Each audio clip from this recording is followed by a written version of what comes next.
Welcome back, everyone. You know who I am, Greg Essenmacher here. I am super excited to have my friend Richard May on the show. Yes, it's Richard, not Richard. We had a good laugh in pre-production talking about that. So the reason I'm excited, Richard is a part of Mango. And if you haven't heard of Mango, you're going to hear about it today. Fantastic company, have a great product that I'm super excited for you to hear about.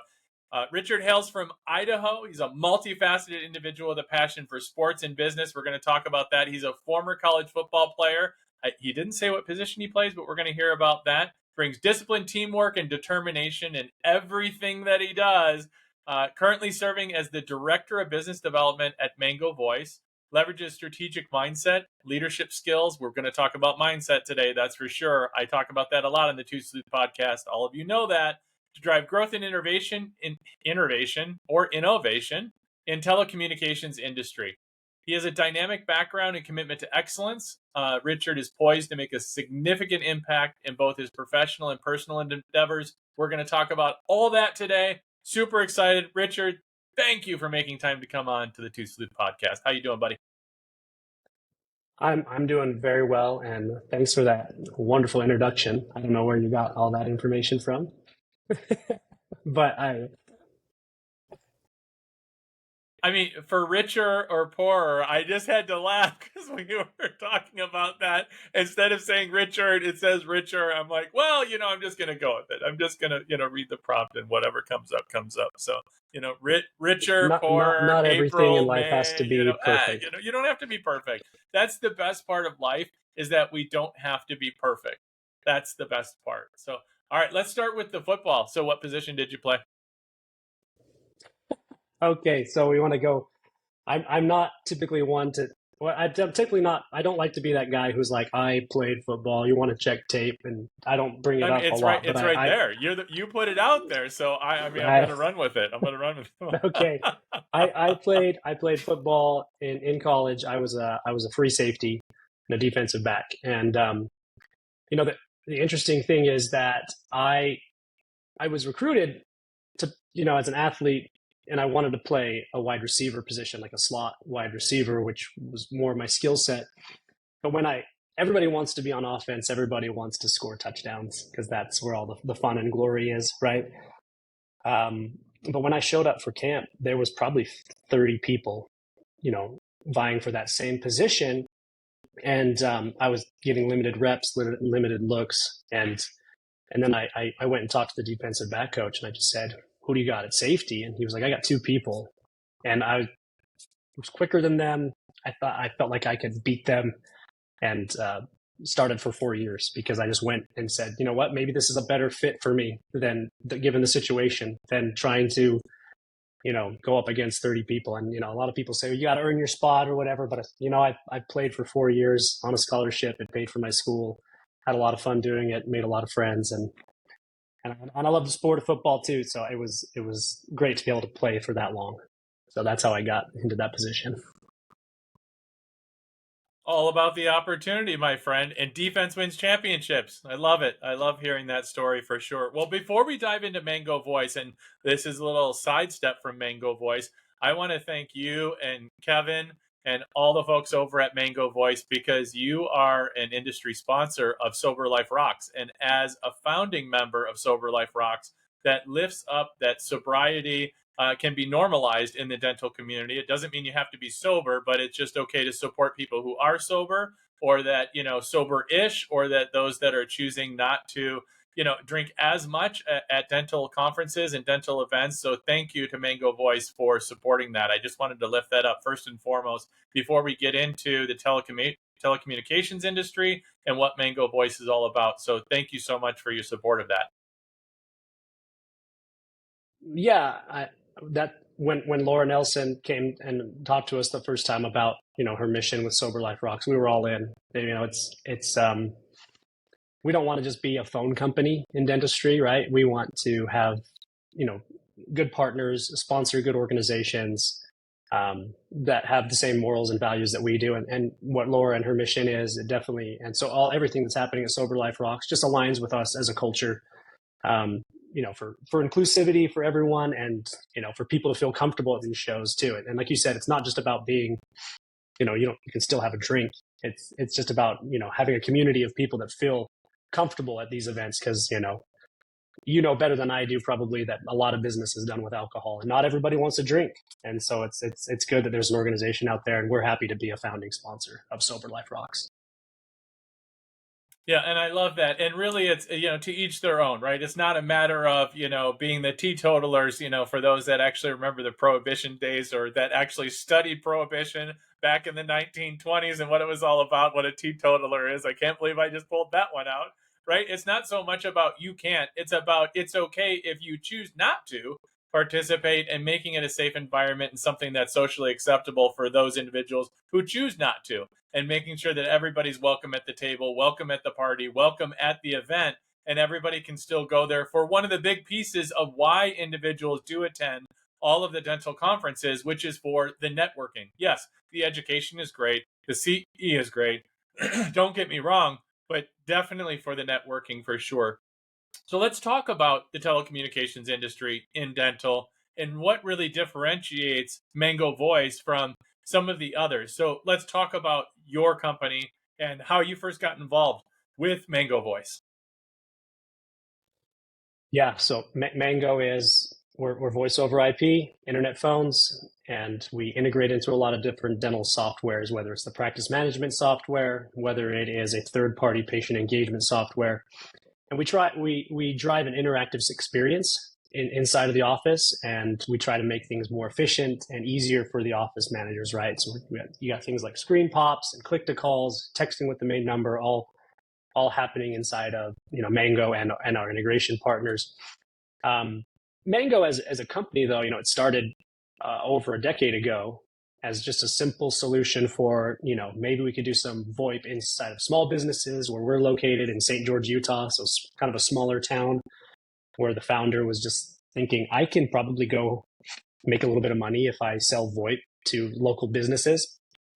But there was just this need inside of dentistry to have better technology. And a lot of integration, a lot of patient engagement platforms reached out to us and said, can we get a phone integration going? Because we want to do what we do really well, but phones seem like a headache. And you guys do phones. Can we work together? And we were pretty nimble and dynamic and able to build out those integrations that have, driven a lot of business in dentistry for us today. So that's kind of how things got started there with Mango in dentistry. And now, I think the things that really make us different is we provide an experience you just can't get with other phone companies. And what I mean by that is the average VoIP, so phone company in the US, has a 40% chance of failing on their first onboarding. And so you think about that number, and it's almost, imagine if you bought a car, Greg, and as you're getting the keys, the dealer says, hey, just so you know, there's a 40% chance it won't start, but have fun, right? I mean, that would be, you would like, wait, what did you just say? And that's where we are with VoIP, because you have some major companies that they're driven by corporate entities, a lot of automation, very few personal interaction. And so that leaves a lot of room for error, where you have an office manager who's not used to doing things on her own, or having to do all this setup, and they get nervous and scared. And where we're different is our onboardings our failure rate, or our lack of success, falls under less than 1%. So over 99% chance that you're going to be onboarded successfully the first time with Mango. And the cool thing about Mango is we're big enough to handle any location, whether it's an enterprise or even a startup. And I can walk down from my office right now and talk to every onboarder. I know every one of them by name, and anybody that is going to be onboarded, I could literally make a personal introduction to whoever's going to be doing that. It's not like we don't know each other here. So there's a community at Mango that's really special, and it's fun to be part of. But we're also trying to drive this personal experience with all of our clients, with everyone in dentistry that we're working with. Well, and like you said, big enough to be able to handle any client population that comes along to engage with Mango Voice, but yet personalized enough to where everybody's name. And that's really what an engagement level with any industry partner, with any vendor, is so critically important. I want to go back to something that you said, and I love the analogy, right? You got a 40% chance that your car is not going to start, but great. Yeah, thanks for buying from us. Because really that change management piece is what's scariest, I think, for any, consumer in the dental practice, right? When the pain of staying the same becomes greater than the pain of change, but that pain of change is real. And I know with clients that I work with, and just speaking of that, to clients that I work with, one of the most critical pieces of communication is that initial inquiry for anyone in the touch point of the patient journey, is really that initial inquiry, right? So in full arch, that the marketing, however it's done, with whomever it's done, on whatever source or platform that it's done, that initial inquiry into the office happens, whether it's a form fill through a survey, whether it's a phone call, whatever the case may be, and then the contact back out.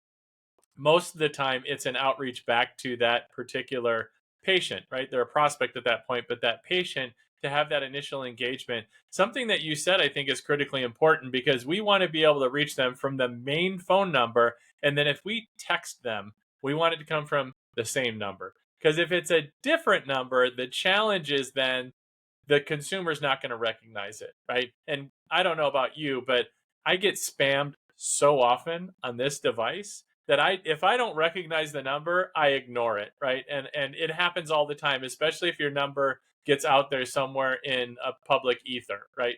And that happens too, right? In any industry, if you attend a conference, you do any type of registration, even if you don't, right? I'm sure anyone in the listening audience has had this happen. And so I think I wanted to hone in, and I want to make sure that I heard clearly. You were talking about being able to text from the main number, text from the main call. Did I hear that, what you said? So talk to my listening audience, drill down a little bit more into that, because I think there's a lot more there that I think could be really helpful for individuals to hear. That's a pretty big differentiator from what a lot of potentially are using right now.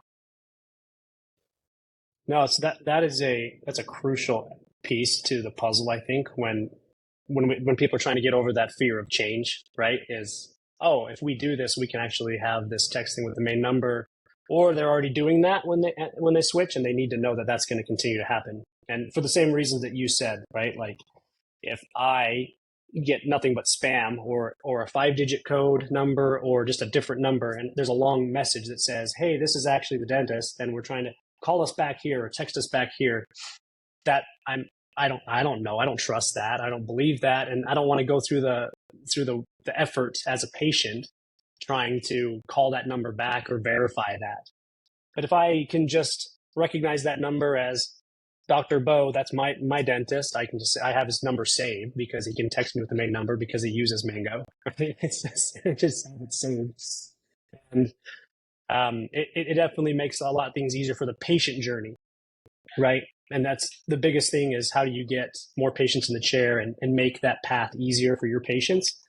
The last thing you want to do as an office is make that journey more difficult or hard. And with Mango, you can always be able to text with the main business number. So if it's your number that's on your website or it's your main office number that's advertised, you can two-way text back and forth if you're using Mango.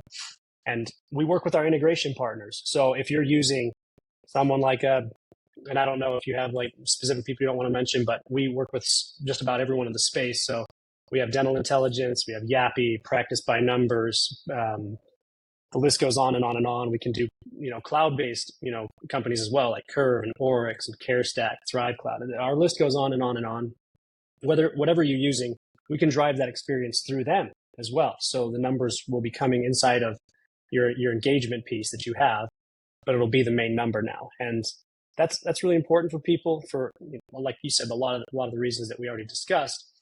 But I mean, the main thing is just ease. It's just simple. And there's a lot of value in that initial phone call for a new patient, right? But we live in a day and age where a lot of us are so busy and wrapped up in so many things that we just want to text sometimes. We just want to text back and forth and confirm appointments that way. And it eliminates one more step that a patient has to take to get into your office when it's coming from the main number. Well, and you said it a few times there, right? So it's what I always like to say is make it easy for people to do business with you. And that is exactly what you're talking about, right? It's not necessarily that very first touch point. It'd be great if, a patient reaches out and we get a hold of them on the very first try and they book a consultation and then they move forward with treatment, especially in full arch. And that's just not the reality of the situation. And that's why we have the follow-ups, right? It's the four initial touch points that have to happen in 4 days and sometimes the seven or eighth touch point. And that's why that consistency of follow up and those touch points make it easy for them to do business with us. And it's not necessarily calling them on the phone. I mean, I can't tell you how many individuals that I reach out to. I'm not on the phone that often. Now I'm in Zoom and I'm talking to people and we're doing, a video of this exact podcast. And some are listening to us, even the way that people consume this podcast, right? Some may be listening on a treadmill. I hear from people all the time, or they might be running outside. They could be listening to it in the car. Some will actually find us on YouTube and watch the video on YouTube. So there's so many different ways that people consume information, even this, right? So the telephone, it might not even be the telephone. So it could be those text messages. And you really were savvy about talking about that 5-digit code. So often that two-factor authentication that happens, right? So if I have to do that two-factor authentication, whether it's a financial institution or you name it, then I've reached out and said, give me that information and I'm looking for it. Then I'm going to engage with it. If I haven't, how often do you get something like that and it says, UPS has an undeliverable shipping address. Please click here to verify. And you're like, I don't think so. That's Yeah, spam. Like that's gonna blow up that's my gotta, phone. That's gonna send something really bad. Like I'm gonna do yeah. something I don't want to Someone's do. gonna get. I'm gonna give someone access to my data and my bank accounts. Yes. Yeah, And you hear it all the all the time. time, or a virus on your phone or on your computer, or fill in the blank. And it happens all the time. So the skepticism of the public in general is so high. And that's why I think it's so important what you're talking about, which is how do we make it easy for them to engage with us? And then how do we reduce the level of, the mistrust that patients have, especially where I work, right? Because in full arch, like if they're reaching out because of a Google ad or, even less trust built in, if we're trying to swoop into them, which is on social media, Meta, Facebook, Instagram, or even on others, right? You can talk about TikTok or whatever. But if we're going after them and they're not actually doing the seeking, which happens on, some type of search on the internet, there's really no trust built with the practice. If they've already established, like you were talking about, right? They'll have Mango in the phone or they have Dr. So and so in the phone, then it's an established number. At least they'll recognize it. If it's a direct to consumer marketing situation, say it's for new patient engagement or some type of fill in the blank, there's no trust established there. And you're trying to establish trust, so there's no recognition. That's even more so, right?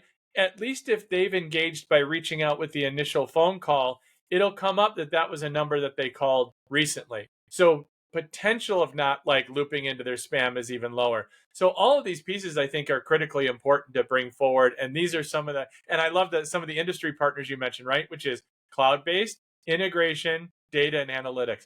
These metrics, to be able to integrate with metrics, I always love to say, if you don't track, you can't attack. If you don't know your numbers and you can't make it as easy as possible, just like making it easy to work with Mango Voice, it's got to be easy for people to move and change things around. And so, talk about that. How easy is it? Say, for example, you'll go through a holiday weekend, right? I think the next one coming up is Memorial Weekend, although March Madness is coming up. And so coming up, I don't know when this is going to air. Actually, March Madness is past.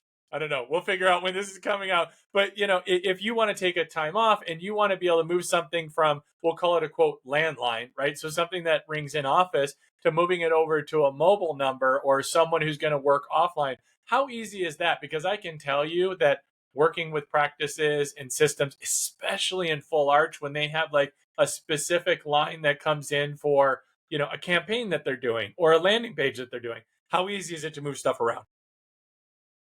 Yeah, great question, because I would say that question comes up on almost every single phone call. What's the timeline? What's the lift? How involved do we have to be? How difficult is it? And I think this is where another area where Mango is doing a lot better than any of our competition is the the switch for the transition from your existing phone provider, whether it's an outdated landline system or even a inferior VoIP system that you're on. Mango can have you up and running in 2 weeks' time. And I say that conservatively because we're really getting people onboarded in 4 to 5 days. And that's all of your numbers ported over. And when I say all your numbers, that's your main number, your Google campaign numbers, your different numbers you might have on a website, or separate numbers you have for direct extensions to your lab, your doctor, your billing team only. However you've decided to set up your office, whatever your best practice is, all those numbers will stay with you, and we'll make sure that they get transitioned over to Mango without any hassle. And people say, well, what happens while the number is porting over, right? With that time, are we going to have downtime? Mango sets up a call forwarding on the back end. We mask it with the main number. You never even experience downtime. You walk in and your phone works just exactly the same way it does. And the port takes a couple of days. And once it's done, we automatically drop that number. So the switch is incredibly easy. And we set up all the phones here at Mango, the actual physical phones. So when they arrive, it's called plug and play. You basically plug in your Ethernet cable to your phone and it's ready to go.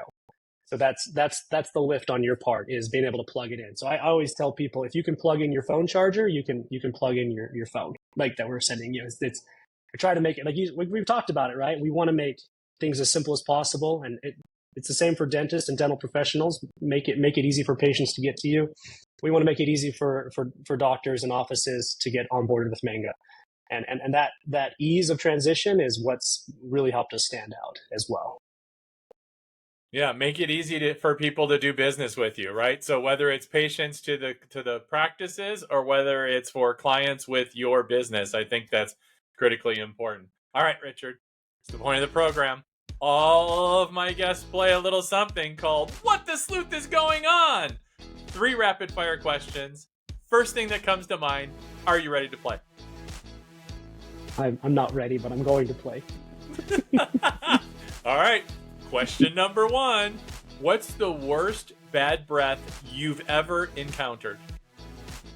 The worst bad breath I've ever encountered was actually on the Las Vegas tram that's taking me from the picking up the baggage claim. All of us, everyone, especially in Las Vegas, because people are trying to get there. They want to go celebrate, or it's a huge international airport. And there are people from everywhere. Vegas is just a cesspool of people from all over the place, right? So you're in Las Vegas. People. It is. And I got on the tram that takes you, to a baggage claim, and I had to hurry to get on. So I'm this close to someone, and I don't know what they had for breakfast. I don't think they'd brushed their teeth in months, and I just had to soak it in. I was just, okay, this guy needs a dentist. I know a few now. So good you tasted it. I love it. Yeah. It was a mixture of like cigar smoke and alcohol and coffee and probably some cheap steak he had at midnight. That was like what it was. I'm glad you finished that phrase with steak that he had at midnight. That was well said. It had to have been. I think there might have been something else that you were thinking about. Okay.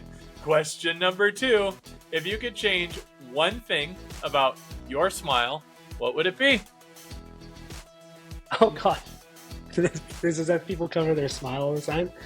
I don't know. So I've been to enough meetings now, and I've heard a lot of specialists and a lot of different boutique, just different cosmetic dentists talk about how they would, change things. They have all those visual software and everything.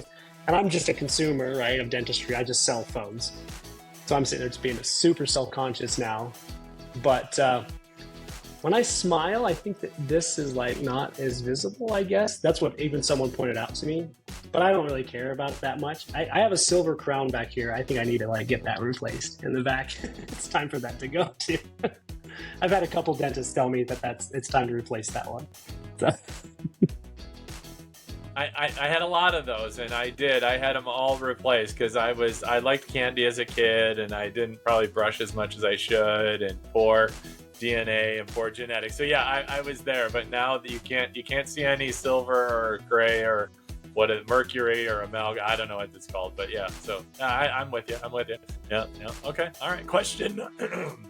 Question. Verbs will fix that. Question number 3. If you could go back and be the inventor of any dental product, which one would you choose and why? If I could go back and be the inventor of any dental product, would I choose and why?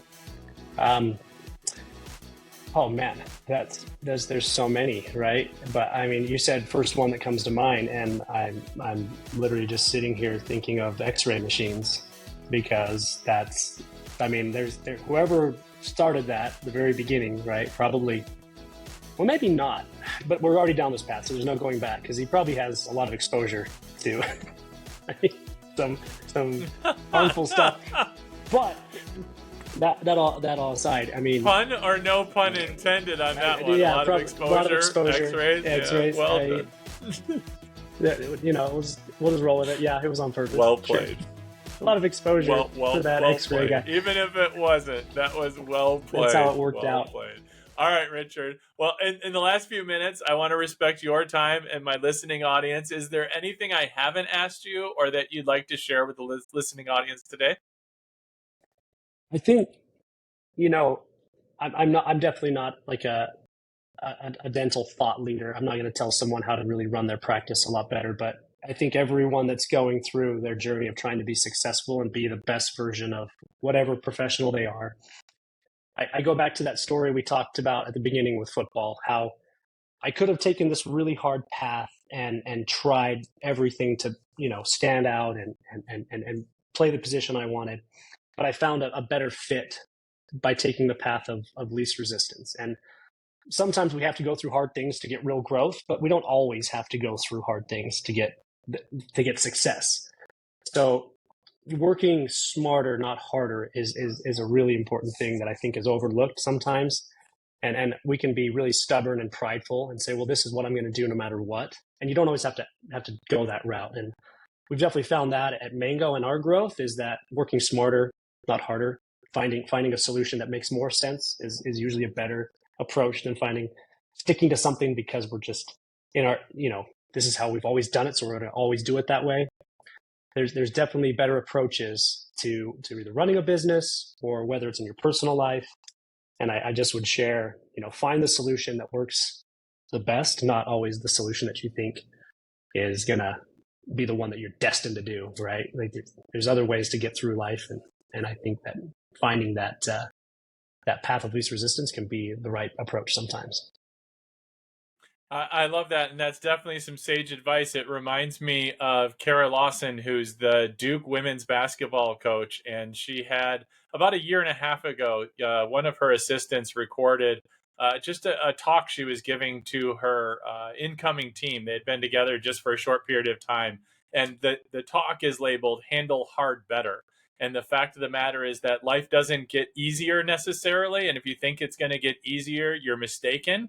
You just get to, and you learn to handle hard better. And it's a shift in mindset. And, you know, you talk about mindset in your bio, and I just think it's critically important. It doesn't mean you have to like beat your head against a wall constantly. And you did that and you showed that. And in all of our engagements, you have this open compassion, but you also have passion for success in business. And I've always appreciated that about you, because the path forward isn't always the same, and it's going to have different variables and different curves and different turns and twists, and going with that. And what you found was, you know, there's 30 guys over here who want to play wide receiver, and I look over at the DB coach and I say, you know what, maybe that's my pet, maybe I'll just explore this a little bit.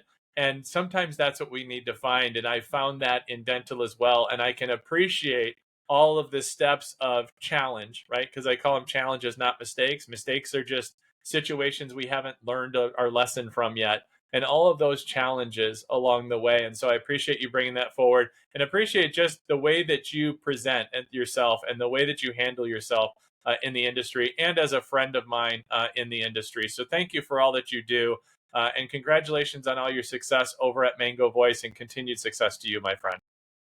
Thank you so much, Greg. And the feeling's mutual. Definitely reciprocate the friendship and everything you're doing in dentistry as well.